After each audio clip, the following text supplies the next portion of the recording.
Welcome to Head to Head, our preview and prediction show. And Anise, we finally arrived at SEC Championship Game Week. And just a programming note for the audience.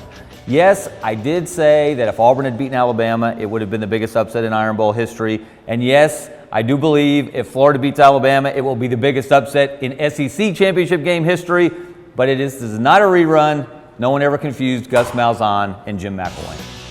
All right, so let's break this game down. Hey, speaking of reruns, you found a great stat. Yeah, Florida and Alabama have met 8 times in the SEC Championship game, which is more than any other teams have met. So when these two teams met last year in the regular season, Alabama outgained Florida by almost 500 yards.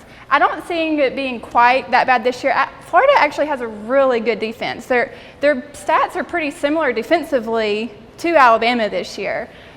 But the offense, it's been really rough, especially after Will Grier went out. I just feel like they cannot get anything going. The last 4 games, I think they've averaged 12 points per game in the last 4.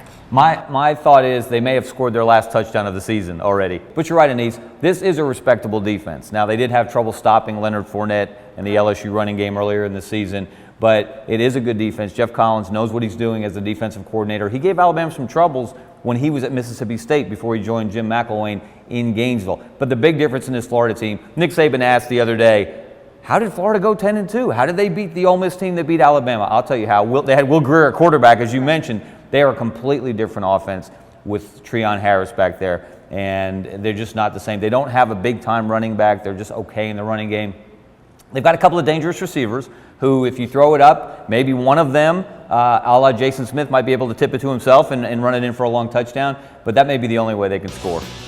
Okay, and it's prediction time, but before we tell you what's going to happen, let's throw it to a special guest for a completely unbiased prediction.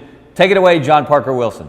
Kevin, I know this is going to come as a big shocker to you, but I'm going to pick Alabama to win this game because of their defense, the way Derrick Henry's running the ball, and really the lack of offense from Florida. My prediction for this game is going to be 31-5. So I think that Florida may be able to keep this game close because of their defense for a little while, maybe through the third quarter. But in the fourth quarter, I really think that's going to be Derrick Henry again in this game. May even get 14 runs in a row again. I think Florida is going to score a touchdown. It may even be a defensive touchdown. So I'm going with Alabama 26-7. 26-7. That's pretty optimistic, giving Florida a touchdown. And I think you're right, though. They could score on a pick six or a scoop and score. They are second in the SEC in sacks. They could give Jake Coker some problems there. The problem is Alabama's first in the SEC in sacks, and they're going to be all over Treon Harris. So I don't think Alabama will throw a shutout. I think Florida will find a way to score, but we're going to see more of Adam Griffith, more field goals. It won't be a huge margin. It won't be a lot of points. I'm thinking Alabama 26, Florida 4. Give them 2 safeties.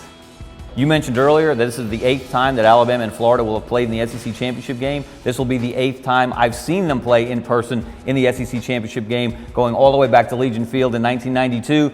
This is the next to last SEC Championship game in the Georgia Dome. In 2 years, they're going to move across the parking lot to the new Mercedes-Benz Stadium. And really, that's the only way Florida wins, is if Alabama gets lost in construction traffic.